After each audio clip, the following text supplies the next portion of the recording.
महिषासुर वध। देवी का ध्यान। जगदम्बिका के श्री अंगों की शोभा सहस्त्रोदित होते हुए सूर्यों के तुल्य है। उनकी रक्तवर्ण की साड़ी के साथ गले में मुंड माला सुशोभित हो रहा है। दोनों स्तन उनके रक्त चंदन चर्चित हैं। उनके कर कमलों में जप माला, विद्या, अभय तथा वर नामक ये चार मुद्राएं शोभा पा रही हैं। उनके मुख कमल त्रिनेत्रों से युक्त होकर शोभायमान हो रहे हैं। मस्तक पर रत्न जड़ित मुकुट के साथ ही चंद्रमा भी विराजमान है। वे स्वयं कमलासन पर आसीन हैं। ऐसी देवी को मैं भक्ति युक्त चित्त से नमस्कार करता हूँ। ऋषि ने कहा। इस प्रकार दानवी सेना का संहार होते हुए देखकर सेनापति चिक्षुर क्रोधित होकर अंबिका देवी से युद्ध करने के लिए उनके सम्मुख आया। सुमेरु पर्वत के शिखर पर होने वाली मेघों की वर्षा की भांति वह दानव देवी पर अपने बाणों की वर्षा करने लगा। तत्पश्चात देवी ने अपने बाणों से उसके बाण समूहों को अनायास ही नष्ट करके उसके सारथी और रथ के घोड़ों को मार डाला। इसके साथ ही उसके धनुष तथा ध्वजा को भी काट कर फेंक दिया। धनुष के कट जाने पर उसके समस्त अंगों को अपने बाणों से छेद डाला। अपने धनुष, रथ, घोड़े और सारथी के नष्ट हो जाने से वह दानव अपने तलवार और ढाल को लेकर देवी की ओर झपटा। उसने तेज धार वाली तलवार से सिंह के मस्तक पर आघात करके देवी के बाईं भुजा में अत्यंत वेग से प्रहार किया। राज देवी की बाह के स्पर्श से वह तलवार भग्न हो गई। अपना प्रहार निष्फल होते देखकर उस राक्षस ने क्रोध से रक्त नेत्र करके हाथों में शूल उठाया। तब उस महादानव ने देवी भद्रकाली के ऊपर अपना शूल चलाया। वह आकाश मंडल से गिरते हुए सूर्य मंडल के समान अपने तेज से दीप्यमान हो गया। बड़े वेग से उस शूल को अपनी ओर आते देखकर प्रत्युत्तर में देवी ने भी अपना शूल चलाया।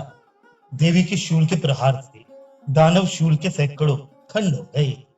साथ ही उस शूल के द्वारा महाबली सेनापति चिक्षुर का प्राणांत हो गया। महिषासुर के महावीर सेना नायक चिक्षुर के वधोपरांत देवताओं का पीड़क चामर नामक राक्षस हाथी पर सवार होकर लड़ने के लिए आया। उसने आते ही देवी पर शक्ति का आघात किया, परंतु जगदम्बिका ने उसे केवल हुंकार मात्र से ही घायल एवं निष्प्रभ करके तत्क्षण भूमि पर सुला दिया। अपनी खंडित शक्ति को देखकर चामर परम कुपित हुआ। क्रोध में भरकर उसने शूल का वार किया, किंतु देवी ने उस शूल को अपने बाणों द्वारा काट गिराया। इतने में अवसर पाकर देवी का सिंह हाथी के मस्तक पर उछल पड़ा और दानव के साथ बाहु युद्ध करने को उद्यत हुआ। वे दोनों लड़ते लड़ते हाथी से भूमि पर उतर आए और अत्यंत क्रोधित होकर परस्पर प्रचंड प्रहार करते हुए लड़ने लगे। तत्पश्चात देवी का सिंह आकाश की ओर प्रबल वेग से उछल पड़ा और गिरते समय अपने पहने पंजों के प्रहार से चामर का सिर धड़ से भिन्न कर दिया। इसी प्रकार उदग्र दैत्य पत्थरों और वृक्षों की चोट खाकर रणस्थल में देवी के हाथों मारा गया और कराल राक्षस भी दांत, घूंसों एवं थप्पड़ों की मार से भूमि पर गिर पड़ा। गदा के प्रहार से देवी ने उद्धत नामक राक्षस को चकनाचूर कर दिया। विंध्यपाल से वाष्कल एवं बाणों से ताम्र तथा अंधक को यमराज के घर भेज दिया। त्रिनयना परमेश्वरी ने अपने त्रिशूल से उग्रास्त्र, उग्रवीर्य तथा महाहनु नामक दानव को मार गिराया। विडाल दैत्य के मस्तक को तलवार के आघात से मुंडहीन कर दिया। दुर्धर और दुर्मुख नामक दोनों राक्षसों को अपने बाणों से बींध कर यमालय में भेज दिया। इस प्रकार अपनी सेना का क्षय होते देखकर महिषासुर ने भैंसे का रूप बनाकर देवी के गढ़ों को त्रस्त करना प्रारंभ किया। वह राक्षस किसी किसी को थूथन से मारकर, किसी किसी पर खुरों के प्रहार से, किसी किसी को पूंछ की चोट से और कुछ को अपने सींगों से विदीर्ण कर दिया। कुछ गणों को प्रबल वेग से, किसी को सिंहनाद के द्वारा, किसी को घुमाकर और कितने को ही अपने निश्वास वायु के झोंके से भूमि पर गिरा दिया। इस प्रकार गणों की सेना को तितर बितर करके वह राक्षस भगवती के सिंह को मारने के लिए वेग से झपट पड़ा। इससे महामाया को अतीव क्रोध उत्पन्न हुआ। उधर महाबलशाली महिषासुर भी क्रुद्ध होकर भूमि को अपने खुरों से खोदने लगा और अपने सींगों से उठा उठाकर बड़े बड़े पर्वतों को फेंक कर गर्जन करने लगा। उसके वेग से घुमाने के कारण पृथ्वी अत्यंत क्षुभित होकर फटने से लगी। उसकी पूंछ से टकराकर सागर पृथ्वी को जलमग्न करने लगा। हिलते हुए सींगों के प्रहार से बादलों के समूह छिन्न भिन्न हो गए।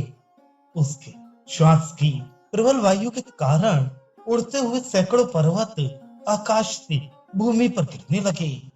उस महादानव को क्रोध की मुद्रा में अपनी ओर लक्ष्य देखकर चंडिका देवी ने भी उसको मारने के लिए उस पर महान क्रोध प्रकट किया। सर्वप्रथम देवी ने अपने पास फेंककर उस महाबली असुर को बांध लिया। अपने उस महारण स्थल में बन जाने पर उस राक्षस राज ने भी अपने बनावटी महिष स्वरूप का परित्याग कर दिया। तुरंत ही वह दैत्य मायावी सिंह के रूप में देवी के सामने आ गया। ऐसी स्थिति जैसे ही अंबिका ने उसका शिरच्छेदन करना चाहा, त्यों ही वह राक्षस खड्गधारी पुरुष भेष में दिखाई पड़ने लगा। देवी ने तत्काल ही बाण वृष्टि करके ढाल और तलवार के सहित उस महिषासुर को भेज दिया। तब वह मायावी राक्षस गजराज के रूप में परिवर्तित हो गया। गजराज के वेश में वह राक्षस अपनी सूंड से देवी के विशाल सिंह को खींचने और गरजने लगा। खींचने का प्रयास करते ही देवी ने अपनी तलवार से उसकी सूंड काट ली। तदनंतर उस महादानव ने पुनः अपने पहले वाले भैंसे के रूप को ग्रहण कर लिया और पहले की तरह चराचर प्राणियों सहित त्रिलोक्य को आतंकित करने लगा। तत्पश्चात जगत जननी चंडिका भवानी बारंबार उत्तम मदपान करते हुए आंखें लाल करके हंसने लगी। वह राक्षस बल और पराक्रम के मद में उन्मत्त की भांति घोर गर्जन करने लगा और अपने सींगों पर उठा उठाकर पर्वतों को देवी पर निक्षेप करने लगा। उस समय उसके चलाए हुए पर्वतों को देवी अपने बाणों से विचूर्ण करते हुए बोली। मधु के मत से बोलते समय उनका मुख लाल हो रहा था और जिह्वा लड़खड़ा रही थी।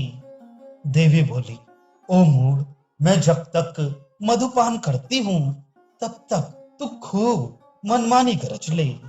मेरे हाथ से यहीं तेरी मृत्यु होने पर अब शीघ्र ही देवगण भी गर्जन करेंगे।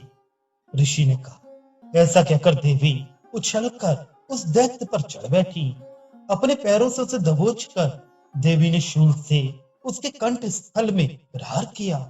दबाव के शिकंजे में जकड़ा होने पर भी महिषासुर अपने मुख से दूसरे रूप में बाहर आने लगा। अभी वह शरीर के अर्ध भाग से ही बाहर निकल सका था कि देवी ने अपने बल से उसे रोक दिया। वह दैत्य अर्ध निगरता अवस्था में ही देवी के साथ युद्ध में लग गया। तब देवी ने बहुत बड़ी तलवार से उसके मस्तक का छेदन कर दिया। महिषासुर के मरते ही उसकी बची खुची सेना हाहाकार करती हुई भाग खड़ी हुई तथा समस्त देव अत्यंत आनंदित हुए। देवताओं ने दिव्य महर्षियों के साथ मिलकर भगवती दुर्गा की स्तुति की। गंधर्वराज प्रमोदित होकर गान करने लगे तथा अप्सराएं भी नाचने लगी।